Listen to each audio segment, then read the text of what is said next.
Gautam Bhan is a part of the school. He's a part of the School of Human Development at the Indian Institute of Human Settlements, Bengaluru.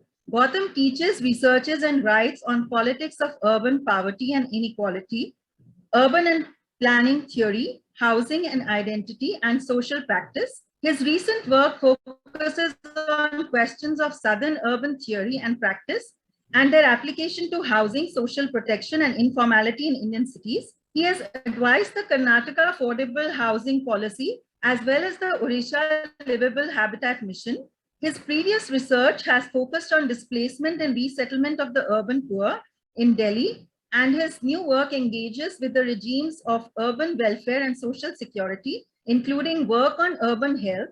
He has been an active part of urban social movements on sexuality as well as housing rights, and currently advises and trains governmental agencies at local, state, and national levels on housing policy. He is the author of In the Public Interest, Evictions, Citizenship, and Inequality in Contemporary Delhi, co-editor of the Routledge Companion to Planning in Global South, co-author of Swept Off the Map, Surviving Eviction and Resettlement in Delhi, and co-editor of Because I Have a Voice, Queer Politics in India. In addition to numerous academic articles, he also writes frequently in public intellectual spaces such as The Caravan, India Today, Tehelka, Indian Express, the Hindustan Times, and the Times of India. So welcome, Gautam. Hi, folks. Thanks so much for having me. Sorry, it is a peculiarly awkward thing to hear yourself introduced, even if it is by a friend like Kanchan is.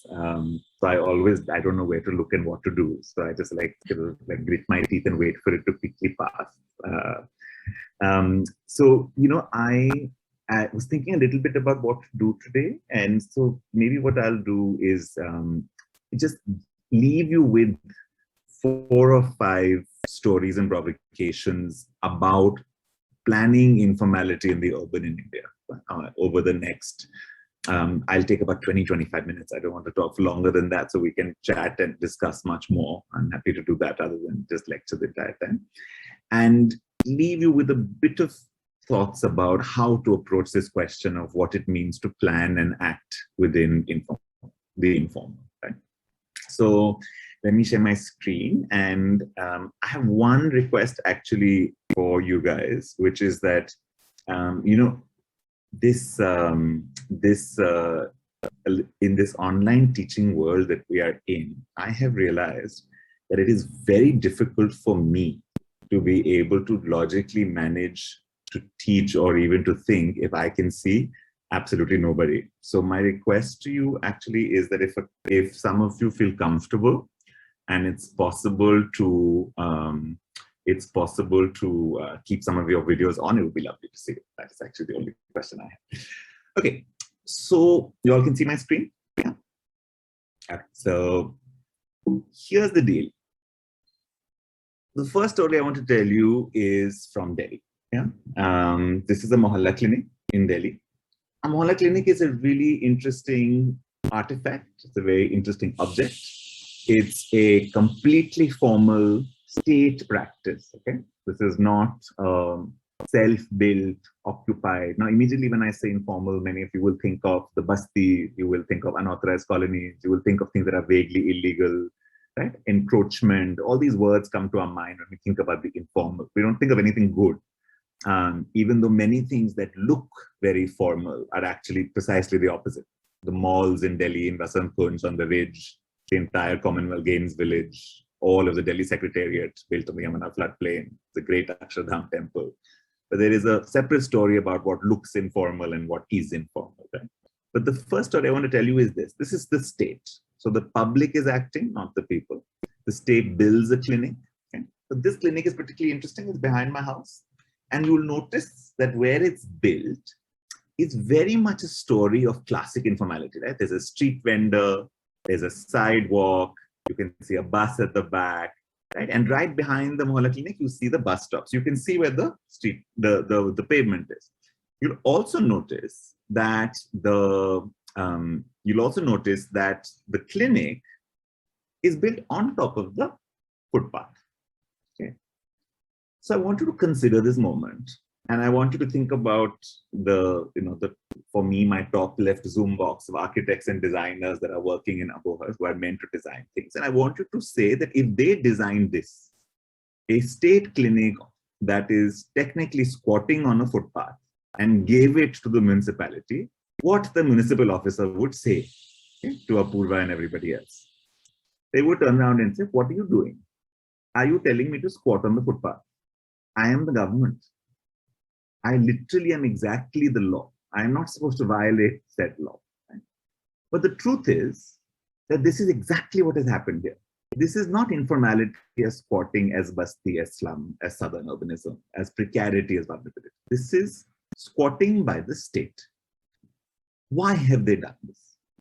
Because the Aam Aadmi government became the government of Delhi. The government of Delhi wanted to make 1,000 mohalla clinics. And the first ones they made were very recognizable. Plot of land, land on master plan, design, setback, ramp in front, good construction, roof, door, etc. But acha kya, matlab 200 ban gaye. 200 clinics were made, but banane 1,000 the. And the problem is then you have to start dealing with the actual city, because Delhi does not look like it's planned, right? Like all Indian cities. So then you started going into the places that really needed the mohalla clinics and realized that they got denser and denser and denser. And the lanes got more and more, let's use the nice word, organic.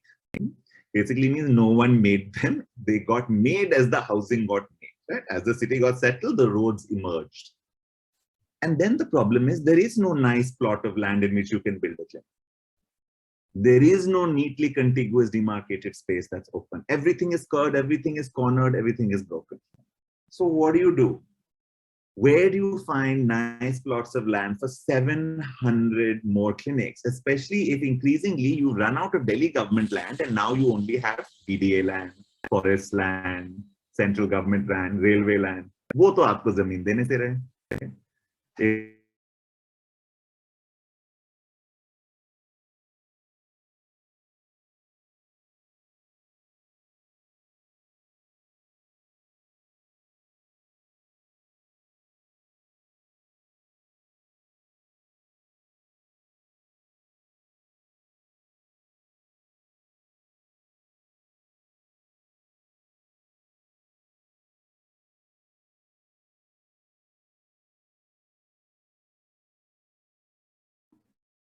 Just give me 1 minute. I just have to relocate.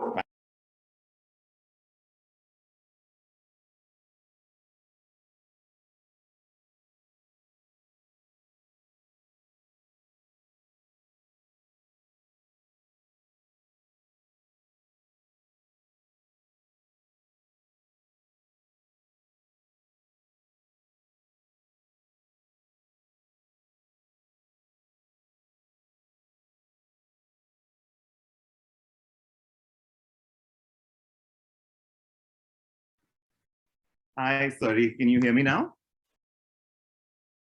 I have had an electricity blip in my house as we start. So I'm just going to try and figure this out again. Here we go. Okay. So what you're seeing here is precisely what it means to think about the informal urban. In urban areas historically built precisely by this mixture of auto construction, self-building, you run out of space, not only because of the land being expensive, right? This is the state. So it's not only people who run out of space and then have to find ways to build housing. The state runs out of space. So what the state does at this point is exactly where the practice of informality and planning begins. And this is where the story gets interesting. So what they did was they were like, take any place you find and just build, okay? So now the municipal corporation of the South Delhi, which is BJP run, which is the opposition party, happily sent an eviction notice to the mohalla clinic and said, sorry, you have encroached on the sidewalk. Okay, you cannot squat on this land. This is encroachment. And the health minister of the government of Delhi wrote what I think is the most brilliant theoretical arguments of Southern urban theory. He wrote back and said, this is not an encroachment because this is not a structure. And I want you to think about what that means. He said, there is no material of any permanent nature that is used. There is no weight on the sidewalk. By the definition of a structure, all of this is temporary non-load-bearing material. Okay, this thing was built in 3 days. Cut karke pota cabin kar diya. So he didn't write back and said, no, I can encroach on the sidewalk. No, it's public good. No, it's social interest. No, I'm the state. None of it he said. He simply said, this is not a structure. And if you have ever heard a government learn from the Basti, this is that moment where you don't defy the laws of planning. You simply say, I have built in a way that comes from a history of building that your planning norms cannot understand. Okay. And what was also interesting, of course, remember, because this is not just a romantic theoretical gesture, he is not a Southern urban theorist, the health minister of Delhi. He was also very clever. Because what was he saying? He was saying, I will not defy you. If you take me to court, I have a legal defense, which is a bureaucratic defense of this is not a structure. But I'm also daring you that if you think this is an encroachment, go demolish it. Go in public and break a public health center built with temporary material on a sidewalk, knowing that the South Delhi Municipal Corporation would never dare in an electoral democracy to break a health center built by the state. Right? This is a mix of practice of two kinds of informality. Right? One is an informality that is spatial, that it comes from this history of what it means to think about practice and building in a certain kind of city. The other is a practice of governance, which knows that the defense of what is built, so the other part of policy, equally is a story of not understanding the simple evidence-based policy. Why am I talking about this story? Because all our practices and our training get confounded by this story. As public policy students, we would never be told to defend an unauthorized structure on a sidewalk. As consultants to the government Delhi, I would never have the courage to say, don't worry about it, just build the Mohalla clinic on the sidewalk, encroach. It could never be written down in a brief. Even if I said it at the meeting, I would never put it in writing. Okay, whether I was Deloitte or McKinsey or KPMG or IHS or CEPT, it did not matter. No public policy consultant has the guts to tell the government of Delhi, look, the only way you can get 700 clinics is to encroach on public space. Okay, and as designers and architects, we could not imagine this as a design response to a design brief from the government. We could not have imagined saying, we could have said, use the materials, use all of this, but this mix of spatiality, planning, and design. I tell you this story because this is what it means, really, to practice within informality. A constant sense of contradictions where the way you move has to let go of common sense ideas of what is possible and what must be done. Where, like the informal tells you, in some way, the law is a suggestion. Let me tell you another story about what informality is in our cities. This is the most iconic image from last year. Okay, this is a photographer called Shehar Pal Singh, this particular one based out of Hyderabad, photographs for the Hindu. And all of last year in the lockdowns, the question we were asking is, why are thousands of people on the highways? Why are they walking? Why are they leaving our cities? Right? And the question we were also saying, slightly differently, some of us were saying, what does it tell us about our urbanization? That people would risk police violence, hunger, and walk hundreds of kilometers than survive the lockdown in urban areas. And some part of that story is the nature of urban life. Okay? And so the 2 points I want to tell you about what we found is that our response to the lockdown is another way to understand informality in our cities. We were told, okay, to stay at home and to work at home. And I want you to think about what it means in an urban context of self-built informal housing and large-scale informal employment to tell people to stay at home and work at home. Because precisely the logic of staying at home misrecognized the conditions in which most urban Indians live. It is impossible in the density of our inhabitation. Okay, 60% of urban India lives in homes that have less than 1.5 rooms. Okay? The average household size is 6 people. Staying at home is precisely the recipe to get COVID, not to escape. But had we reimagined but if you went to the bastis, there was social distancing, there was separation. In fact, The geography of the disease was such that last year, the infection rates among dense settlements were far lower than among elite gated communities and vertical apartment buildings. Okay? So I was in Bangalore, and every day the newspaper was surprised. Dharavi mein case kyun nahi ho rahe? Bastiyon mein case kyun nahi phail rahe? We were part of relief work. We had an emergency ambulance that was only accessible to residents of bastis that we knew, and they weren't calling. And we were like, phone kyun nahi aa rahe? Because we expected certain built environments to fall apart. I mean, think of all the history of planning and the history of the plague, and the half of planning comes from infectious disease, right? 1955, cholera plague in Delhi, 1962, first master plan, not a coincidence. Okay? And when you think about that history, one of the stories was that what the Basti did was adapt the logic and said, don't stay at home, stay within the gully. And at the beginning of the gully and the end of the gully, there was sanitization, entry controls, and isolation. There was isolation spaces in a corner house because the gully is the unit of privacy in a dense informal urban. Because COVID ke pehle bhi, it is in the gully that children played in private space between homes. It is the gully where clothes dried and bartan were washed, right? The space of the private was always leveraged between the gully. Now, if you were in Bombay and it was a chawl, it is the corridor. If you're in Bangalore and you're in Vatara, it's the roof. Like you can take the equivalent of dense urban forms, but we never said stay in the gully. We said stay at home because we don't recognize our urban conditions and work and practice within them. Right? And that notion that a gully is containable, but a ghar is not, is something because we misrecognize the conditions of our work. We did exactly the same thing when we said work at home. 8 of every 10 workers works in the informal economy. 4 of those 8 work in public space. The speciality of informal employment is that there is no office. There is precisely the landfill, the construction site, other people's homes, your own home and the street, right? And the bazaar and the metro station and the taxi stand. Those are the workplaces, right? So this logic of being able to work from home was never possible. And it doesn't mean that we didn't have to take care. What it means is that the same workers who left on highways basically said, you neither recognize how I live and you don't recognize where I work. Your planning practice doesn't understand the speciality of my life in the city, right? And this one example I gave you in distinguishing the street versus the house is exactly what another logic of practice says that understands our urbanism. Not how it should be, but how it actually is. Right? And if you think a little bit then, this misrecognition of informality, I'm still only a diagnosis, is basically telling you a simple story. It's telling you COVID in India was never a health crisis. It was a health and work crisis. And therefore, people made trade-offs saying, my goal, you're telling me not to die. I'm telling you, I have to not die of COVID, not die of non-COVID health disorder, and not die of hunger.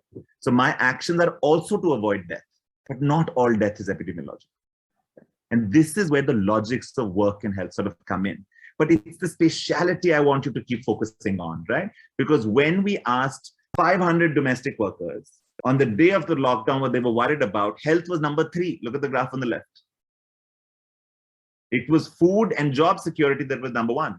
But when you look on the right, on the impact of COVID, the reason that was still hit is because of the 10,000 rupees that domestic workers left the lockdown with, 7,500 was rent.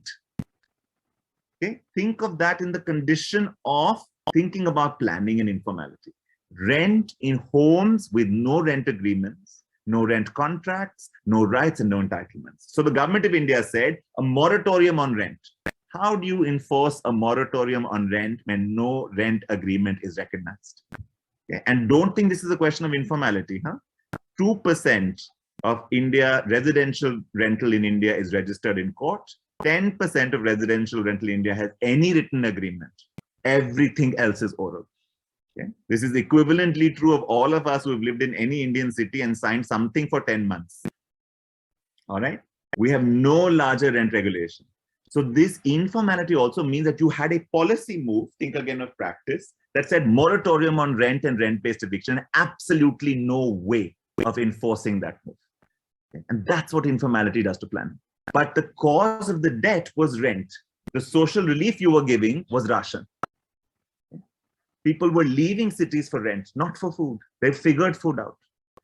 And in many cases, this distinction that rent is the mediating question. So when the Stranded Workers Action Network moved away, Action Network moved away and asked workers on highways, why are you leaving? 41% said the primary reason for leaving cities was rent. Okay. And I want you to think about what that tells us about our urbanization and responses to that urbanization. But it's not just the problem. The problem is, how do you respond to rent? Right? If this is the question, if it consists in those conditions of informality. Let me give you another story. So what I'm trying to tell you in some senses is, what is informality? It is spatial. It's in the conditions of where you live. It is economic. It is in the conditions of where you work, without a contract, without recognition, without labor rights. It is social, because you exist in those spaces without proof of identity and proof of address. And the conditions of our urbanization is this simultaneously coming together of the spatial, the economic, and the social conditions of the informal, right? And that's a really important thing for you to understand, because very often you will think of informality in one of these three dimensions, but each person lives all three of them at once. Right? So the domestic worker who lives on rent and is a migrant worker from Assam in Jaipur is spatially, economically, and socially informal at the same time. Right? Very famously, once there was a new article that 1,000 members of the Bombay police force live in Dharavi. And I want you to think about this leveraging of the most formal job that you can imagine within conditions of informal residence. Right? Maybe there a rent eviction moratorium can be enforced, but it's a very, very rare coming together. Okay? So I want you to think a little bit about this idea of the informal. And I want to first get you to think about the fact that it is deeply spatial, whether it is either of those forms. And we thought we're seeing stories of how it is spatial and what it does to practice. So now let me give you 2-3 ways, and then I'll stop, of thinking about, if we were to think differently spatially, what would we do as in different types of practice in order to grapple with precisely this informality?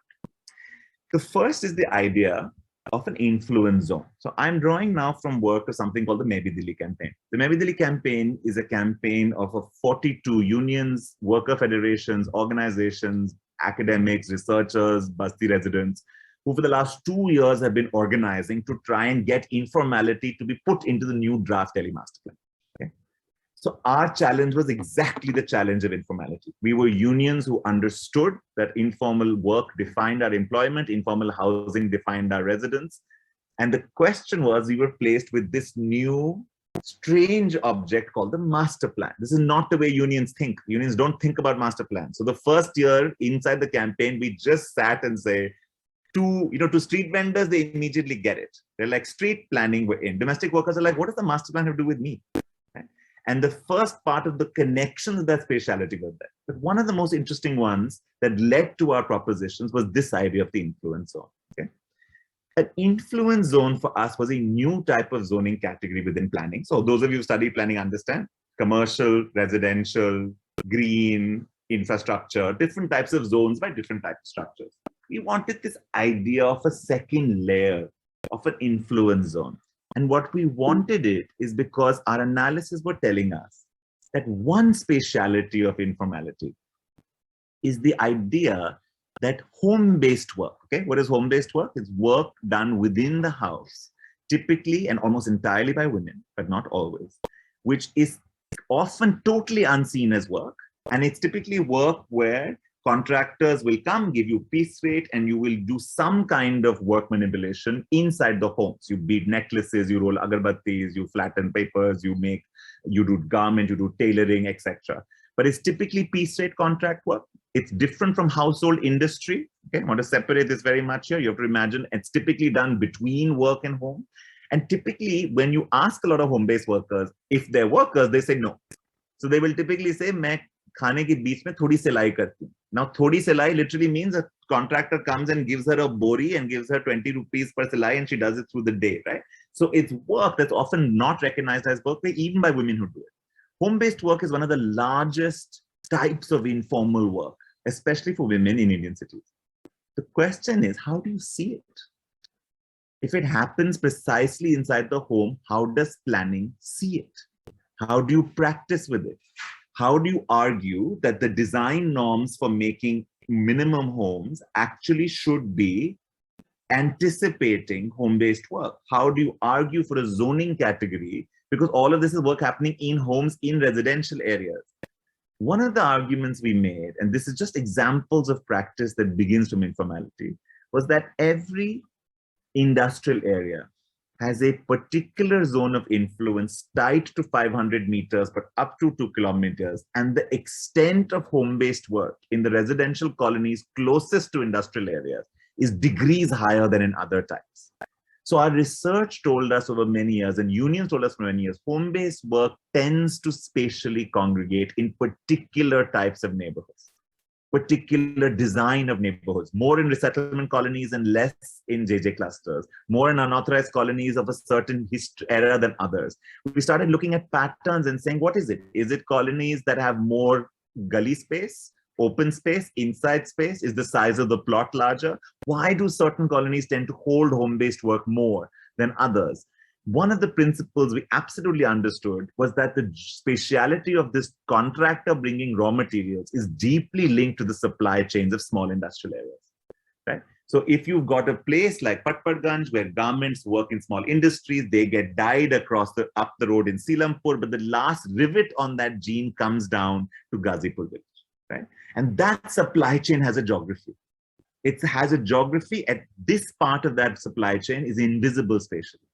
We asked, therefore, in the draft Delhi master plan, to think of something called an influence zone and said for a kilometer around industrial areas, the norms of permitted economic activities, even in residential zones, will be expanded and relaxed to anticipate and encourage home-based. We called it an influence zone. Okay? An influence zone is precisely this kind of moment, whereas the government of Delhi, you are trying to build the Mohalla clinic on the sidewalk, because I can't turn that residential zone into a mixed zone. I can't make it commercial. I want it to remain housing because it has other benefits for residents, but I want to acknowledge the work. And so you create this idea of influence, where I'm basically saying it's there, but it's not the only thing. It's layered. Right? And I'm looking for a regulatory move that will fit the logic of the plan. So I use the word zone because the plan thinks in zones, right? But I want to use the word influence, which is not as strong as this is where it happens, which is what planning likes to do, but saying just about here, it's relatively more than next, right? So I want you to think a little bit about this logic of practice, where you're both using the language of practice itself, so it's not instantly rejected, right? At the same time, you're also thinking about an innovation that reflects the uncertainty of informality. We know, but we don't fully know. We know it's happening, but there is a speciality. Okay? Let me give you another example of economic infrastructure in the plan. One of our arguments was that if 8 of 10 workers work in the informal economy, if 4 of those 8 workers work in public space, then what you call social infrastructure, public infrastructure, should actually be called economic infrastructure. Okay?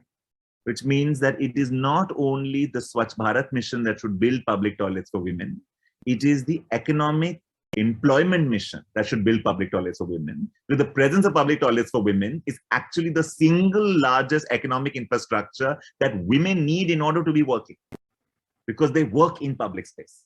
Right? So if you're worried about the women's labor force participation rate, your answer is not to change the notion of public, semi-public in the plan to economic infrastructure, which means you don't build a community hall and a barat ghar, you build something we called a multi-purpose community center at across each of the 4 scales, whose key part spatially was livelihood support for informal workers, even though it had all these other functions that could also come.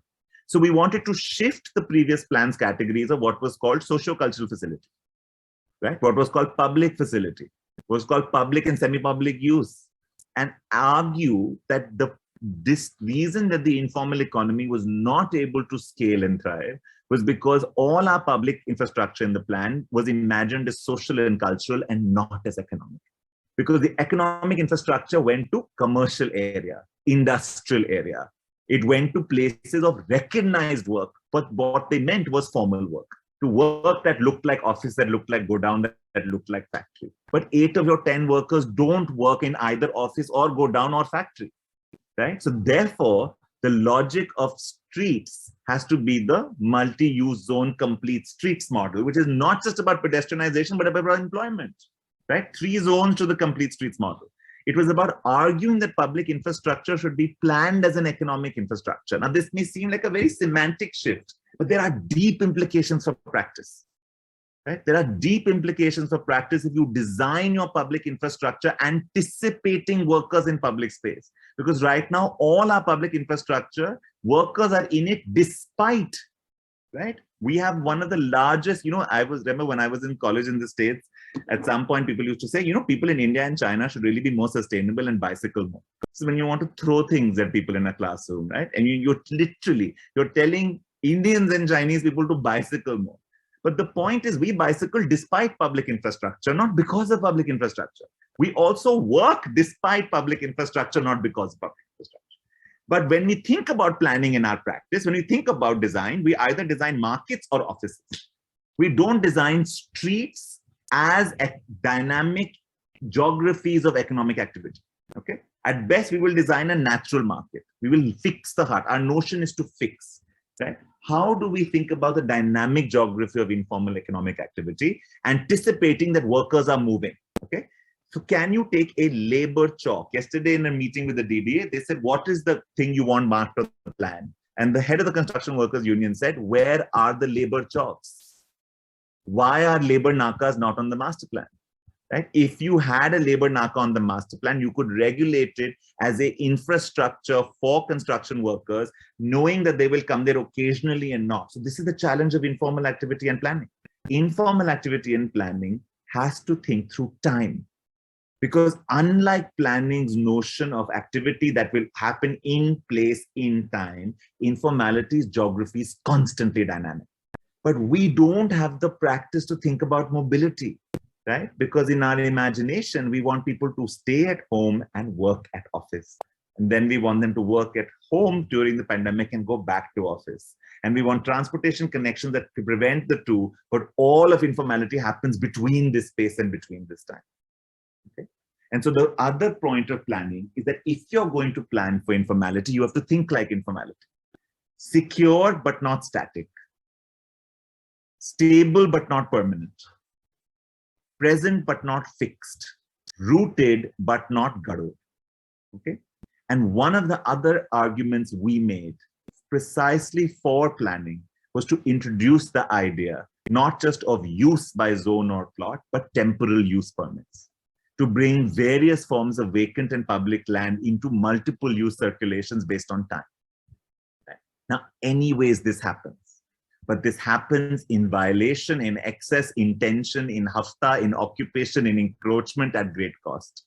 Why can our formal practice not invite what we keep describing in Lonely Planet as the dynamism of Indian urbanism? Okay. Why does everything that we like about our cities happen despite our policies and infrastructure and plans? Could it not be possible to happen because of them? But the way to do that then means to rethink what we were trained to do and taught as planners and designers, and to think informally. And what I'm trying to get you to do through these stories is to recognize that thinking informally means changing your notion of materiality and space, changing your notion of geography of inflows versus patterns, changing your notion of time, right? So one of the arguments we were asked is, here on the right is the most contested part of Delhi's master plan, which is Zone O. How do you hold on to farms by the Yamuna? And the fight that we're having is, this is the first draft master plan, by the way, I would say thanks in many ways to organizing, that has allowed agriculture on the floodplain as a permitted use in a Delhi master plan. Can you imagine? 60 bloody years after planning started in Delhi, 300 years after, like in the lockdown, when the borders closed, every Delhi person remembered that Yamuna may be vegetables grow karte. Okay? That logic, everyone knows. You get on the metro, you cross that metro line, you look out and there are farms, right? You look out and there are farms, and yet this is the first time we have permitted agriculture as a use along the plain. And what is the biggest fight of this agriculture? Now the problem is, the debate they're having is, we permitted agriculture, but can we let farmers live on the fields in which they're cultivating? Now, the logic of this practice is literally the logic of the large farm, not the logic of the small farm where the farmer's presence in the plot is inseparable, right? Half of you all are sitting in the border of Punjab, Haryana, Rajasthan, and Pakistan. I don't have to tell you this, right? That the relationship of presence on the land, this distinction between where I live and where I farm is as foolish as the distinction between where I work and public space. And this coterminous notion that the farm is occupied and built and used sustainably, right, is something the plan cannot imagine because it must separate work and function, right? And now what's happened is that increasingly here, the competition that's going on is precisely the argument that we use. They said, if this is floodplain, no one can own it. And our argument was, they don't need to own it as legal property. They need to own it in the sense of time. So give them use permits that are seasonal and cyclical. Let this land belong to people at different seasons. But there, the logic is against the formal logic of property and law and plan and the informal practice of fluidity and movement and presence, right? So in all these different ways, informality and planning collide and they compete, their languages are different, but there are ways to get it. There are ways to put agriculture in the floodplain use and then remind everyone that farmhouse is an established category in Delhi planning and Delhi practice, ergo scenic farms, where all the rich farmhouses illegally built in the city are nice and small, not because of the aesthetics of rich people, because the definition of a farm is 20% built structure and 80% kheti. So everyone has large gardens with swimming pools, water tank for watering the plants that they're obviously growing, right? And therefore, if the farmhouse typology works in scenic farms, why does it not work in zone 4, right? In the plan sector. And that's so these logics and these moves, this mix of using existing bureaucratic categories and inserting subversion in them is a way in which informality and planning come together. Last story I'm telling you guys is a story of how informality challenges not just spatial and planning practices, but in the urban, it challenges your language itself, right? The categories of language itself. And one of the biggest things about informality is that it makes categories very, very hard to capture precisely because those conditions of work and employment are outside, not just the formal, but outside regulation and databases. So I was working with the government of Delhi last year as part of the Emergency Hunger Response Committee, right? COVID had hit, lockdown hit, we had to give relief to people. And the big question was what? The big question was, who do we give relief to? Okay. So we had one set of, everyone started. Okay. Ration card hai, de do. Pension card hai, de do. Narega card hai, de do. So we had known need and work categories. Okay. They were within our system. Relief moved fastest to these categories, and thank God for it. Then we had these newer categories there. All the tension around informality and planning have been playing over the last 10 years. Registered e-rickshaw, now I'm talking about Delhi, registered e-rickshaw drivers. Okay? In Delhi, shared e-rickshaw drivers all have registrations, right? Because of a particular Delhi government scheme. Unko 5,000 rupees seedha mil gaya. Okay? Street vendors are now registered in many cases because of the Street Vending Act. So here's a new database of what used to be informal, but now has this recognition, but you don't quite know what the recognition is because no one knows how to put vending zones into the plan yet, but that's another story. But at least we recognize vendors, okay? So the employment has been recognized. The spatiality is still confounding everybody because no one knows if the zone is supposed to be in one place. Is it meant to be mobile? Does a zone cover each? Can you move from one zone to the other? No one knows, okay? But the registration work, and of course, the oldest registration for informal work is construction workers. Building and Other Construction Workers Act, long registrations, the money went. All of this went, and then we realized that 70% of who we wanted to reach were outside these lists, especially in the urban. We did not know where, we did not know who, we did not know how. So for all our talk about the informal, it confounded our relief in the urban. And every state in India innovated. Okay? And this is where I want you to put your finger on practice. They started issuing government orders defining new categories of who could claim relief. Okay? Stranded or distressed people, daily wagers, migrant, casual or construction, site workers, hawkers, and other stranded laborers. So interesting. I remember all of these now are emerging as governmental categories. These are formal government orders. Okay, these are all these places where the informal has to be seen suddenly because you have to give relief to people, right? But suddenly you realize you never enumerated them, never counted them, never registered them. So the actual informality of their lives became front and center. And one of the things that I love, right? Look at that last one. So first I will tell you this: contractual, casual, daily wage outsourced staff issued by who? The Ministry of External Affairs. Half of whose staff is informal, gets paid in cash as daily wages. So one of the things that COVID also taught you, that informality doesn't happen in the recycling market or the basti waste picking market. There are daily wage unregistered workers paid in cash at the Ministry of External Affairs in the heart of the capital country. Okay, and their own thing had to pay their own people like that, right? That mixing. But the last one is the one that I've always loved. Marginal sections of society who have been deprived of their daily wages during the lockdown period. They created an app and they said anyone who calls and self-identifies as distressed or stranded or having taken a shock will get aid from us. This is the government of Meghalaya. And I thought it was fascinating that it took an epidemic for someone to say, you know, one way to solve this problem, we could just trust people and ask them to declare vulnerability instead of measuring their income, BPL, non-BPL, EWS, LIG, MIG, something, Antodhya, Connect, targeting, reflection, etc. You basically said, can you self-declare your vulnerability? And I think it's such an interesting question that one of the things around informality and planning absolutely pushes you to, that informality will confound your attempts to create the best technologically enabled data system with clarity. But if you switch to informality's own practice and move to self-declaration, immediately as a practice, new things come, okay? And in many ways, even this story of language has a spatiality, okay? 3 maps here, really interesting. On the left is the old map of Delhi in which you understand vulnerability in geography. It's a slum map. All the points in the middle are slums. Blue ones, all the large blue ones are slums that have been evicted. All the red ones are resettlement colonies. You don't need to put the petition in detail, but just notice the certain kind of pattern, a clustering in the middle and towards the east, an emptiness in the northwest and southwest. Remember, the red are not slums, they're resettlement colonies. On the right, or in the middle, you have a visualization. This is us experimenting from a forthcoming paper. We mapped all of the demand. Delhi started a program called the Temporary Ration Card, where you could sign up for e-coupons, they were called, right? You didn't have a ration card.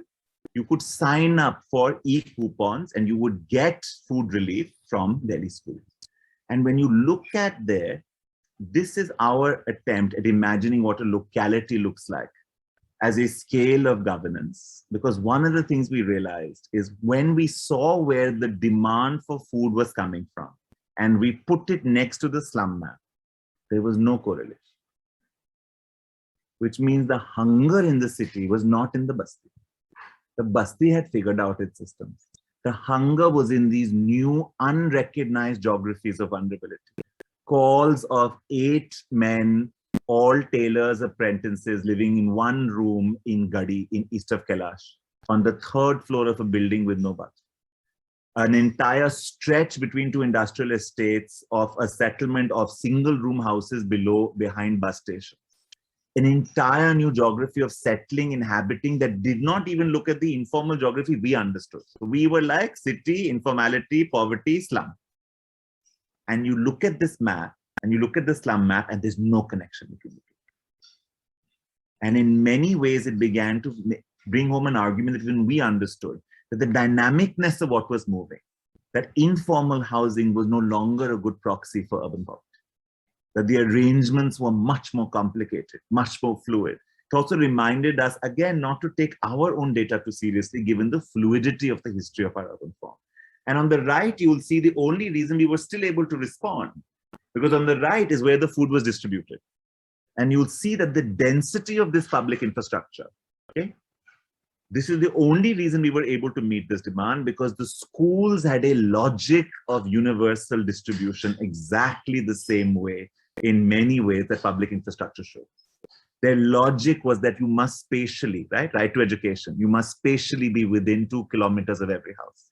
And it was only the school infrastructure that had the same geography of distribution as the demand, not anything else. Okay? So in many ways, one of the things that informality makes me also think when I think of social protection and safety nets is that the only way to think in a majority informal condition is to imagine structures that are universal and public and distributed, and that imagine a geography at city scale, that don't imagine targeting, that don't imagine looking, that actually think like the public does, that unless you are everywhere, unless you cover everyone, right, that informality challenges the notion of targeted social protection programs, of the distinction between BPL and APL, the distinction between particular places where particular work can be done in favor of large-scale universal distributions. Okay. So last slide. I want to suggest to you to think a little bit about informality in planning in many ways. One, recognize that there will constantly be its dynamic between what you can see and what you can't, what you can name and what you can't. Opacity, visibility, legibility, recognition. What are the terms? Self-declaration versus your definition, spatial maps that show informal settlements versus that don't, questions of whether the thing is on time or not, who do you see, who wants to be seen, this tension must remain in your practice, okay? The idea of the Mohalla clinic was not to be a spectacle. It was to quietly enter into the street walk unseen, and it would have remained unseen had it not gotten caught, right? To think a little bit about the notion of connecting spatial and economic informality.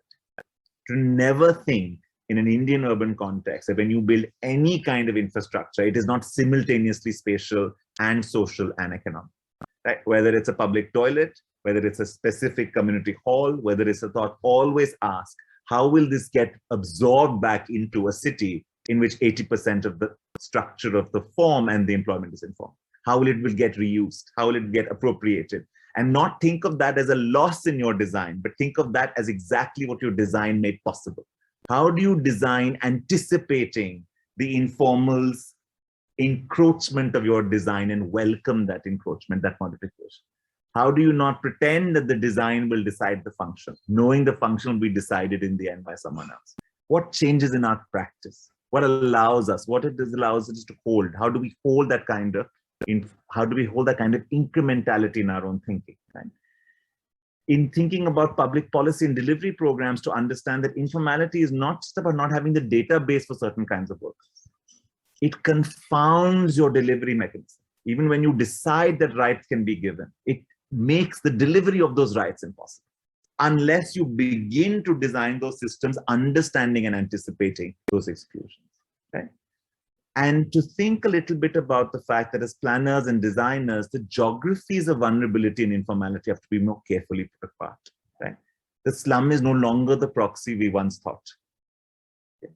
It is no longer. So when Rajiv Awas Yojana says all households in all slums, thinking that a slum-free city means a poverty-free city, they would not be right. Which means that it is always to constantly remember this constantly shifting geography of saying informality is deeply spatial, but informality is never only spatial in those ways. Okay?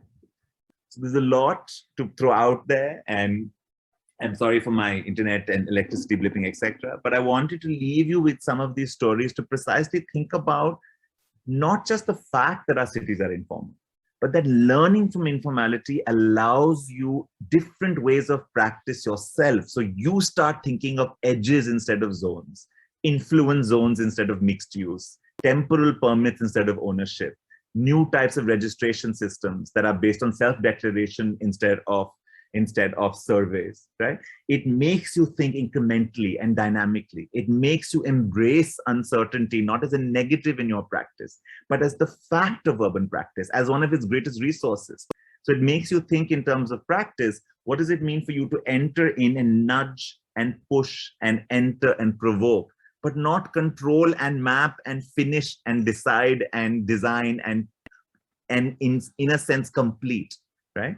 But how do we undo our training that makes us complete and perfect and edit and let things be? right? I mean, we as spatial planners can barely think that there are moments where actually the best thing we can do is not do anything. The no-build option is only not settled in. The incompleteness option seems unimaginable, also because you'll fail your crit and you'll also not get your degree and you will also not do well in studio. And that's probably possibly precisely the point. But I want you to think about all of what fundamentally opens up when we start thinking about informality, not as a problem to be solved, but actually as the fundamental structure of our urbanism. That is a stable, if deeply confusing form, and then pick apart its language and its practices and challenge ourselves to say, these are our propositions, these are our new ways of thinking, right? And these are the ways in which we can both see where we are, recognize both the vulnerability of informality, but also its resilience, and teach it in a way as a practice as legitimate as any other professional training. So that's my spiel, and I'll stop there.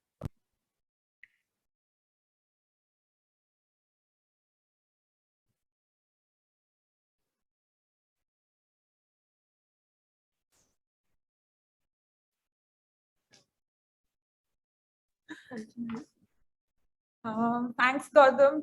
I think that really kind of, I mean, in our mind, there's lots of, because we're drawing at the moment, we're drawing working drawings for our project. So there's like a lot of discussion on, vending zones, kahan dene hai plaza mein, kya fix karo, thada banao, storage do, nahi do, drinking water station do paas mein, ya dustbins do saath mein, ya electric points de saath mein, ya.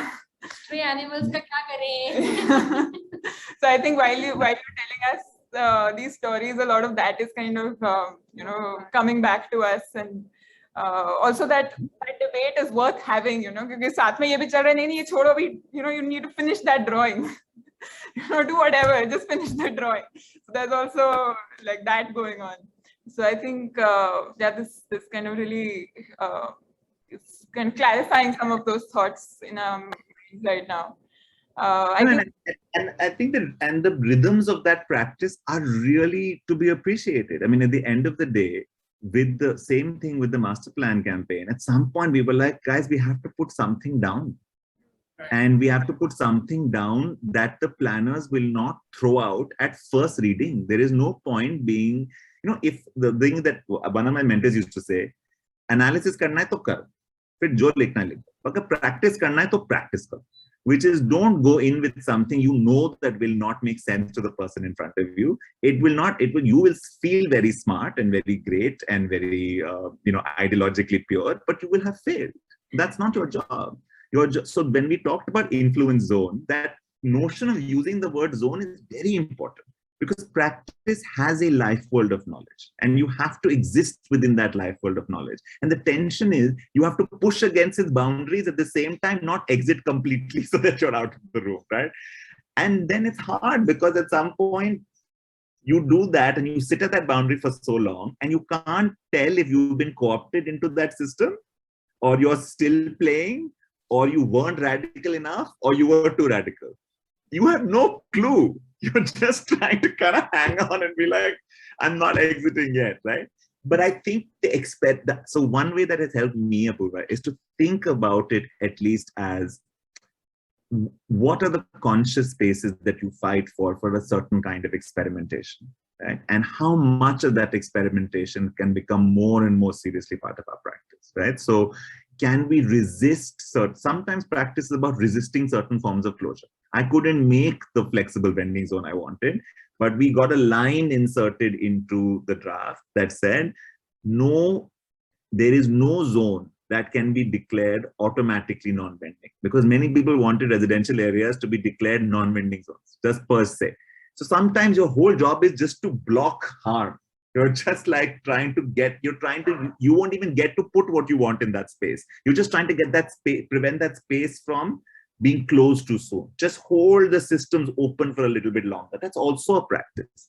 So, that frustration is very evident, but it's worth it. And it is what practice is. Yeah, I think we can open it up for questions, because there's lots of students also who've joined us and they're probably hearing some of these things for the first time. might be nice to kind of listen to them and get some fresh perspectives on that side as well.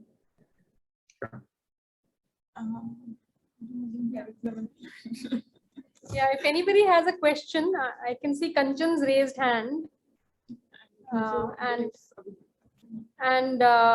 We also just see that Abhijit has joined. He is the Commissioner Abohar MC. I can't now. Hello, hi ma'am. Hi. Hi, hi Abhijit.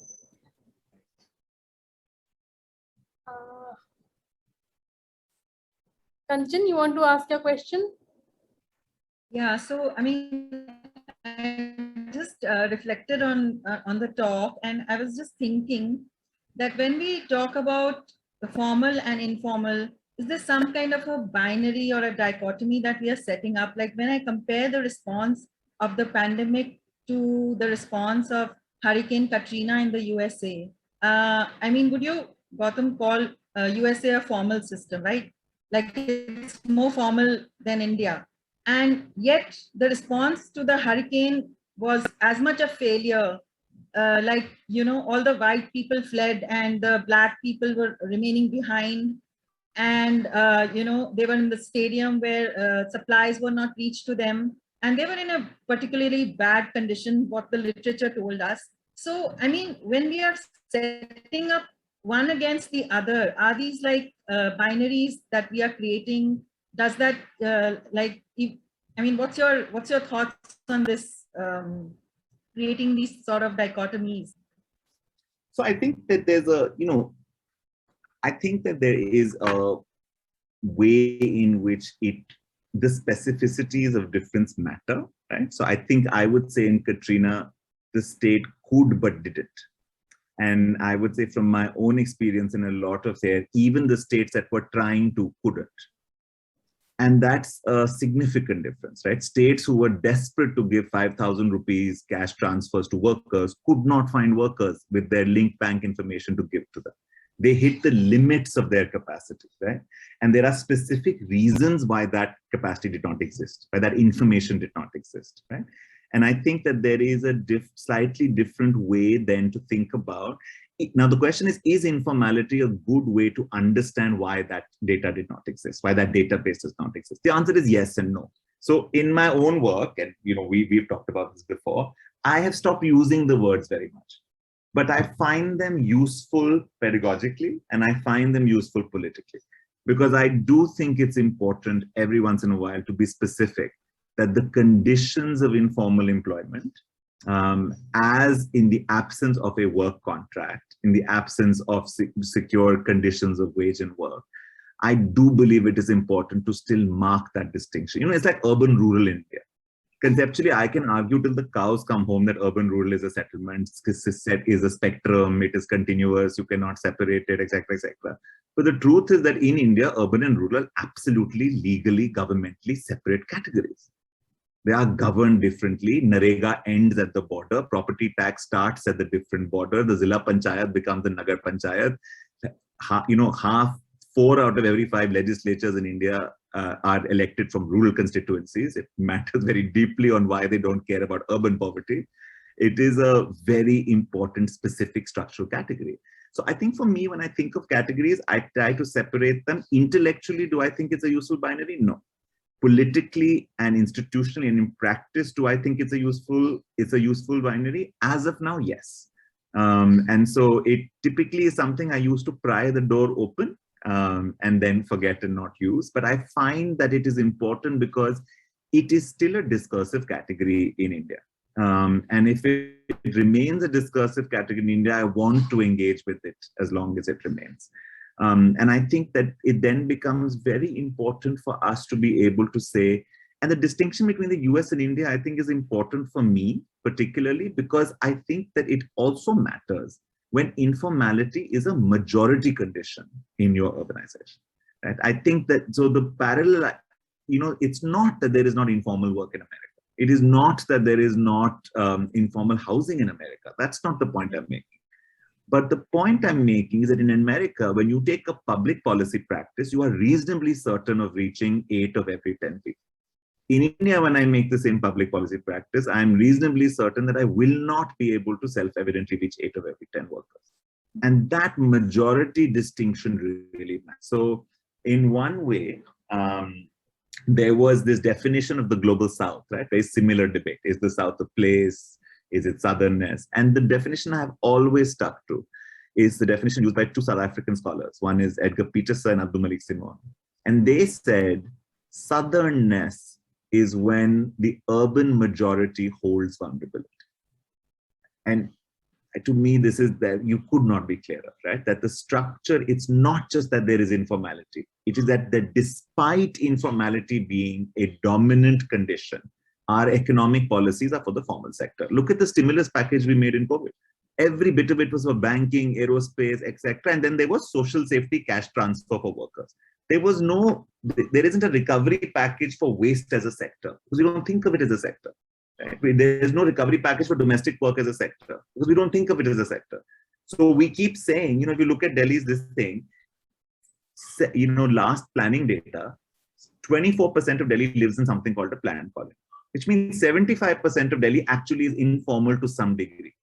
But whenever we make a master plan, we design the planned colony.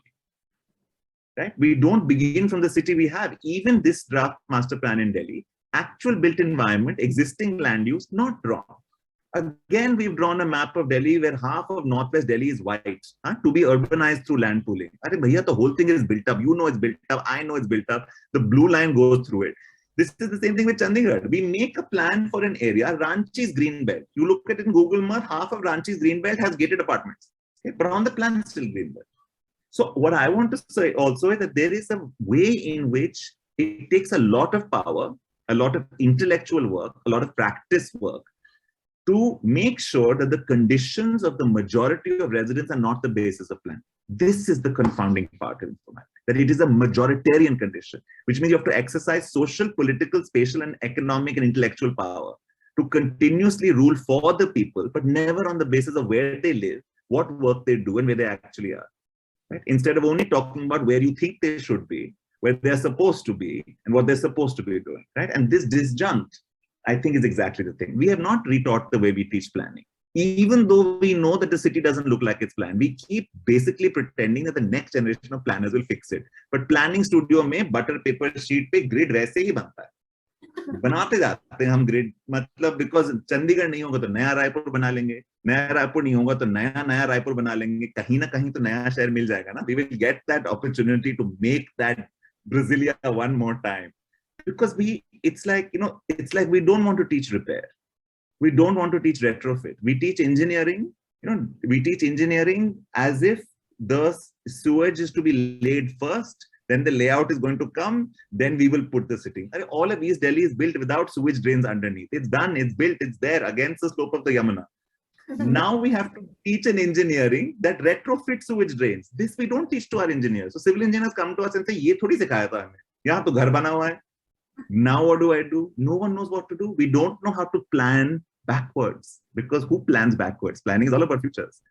But in our urbanism, this is exactly what we should teach our practitioners. Complex moral trade-offs. How do you retrofit? How do you regularize? How do you restructure? How do you repair? How do you suture? How do you acupuncture? Because that is our spatial practice. But we don't teach these practices. We instead continue to teach planning and design as if we are the authors of the original urban. We are not. We have never been. And so this is the tension, I think, that comes. So I keep using informal, at least at this point, as a reminder to professional spatial practitioners that they don't build the city, and they never have built our cities. And so if they want to start actually shaping the built environment, we better start changing what we teach them, right? So that they can get in and start acting like the government of Delhi and say, "Mohalla clinic banana hai, to sidewalk pe banao." That's it. Don't wait, don't ask, don't design, just make it. So that's the kind of urbanism I kind of like.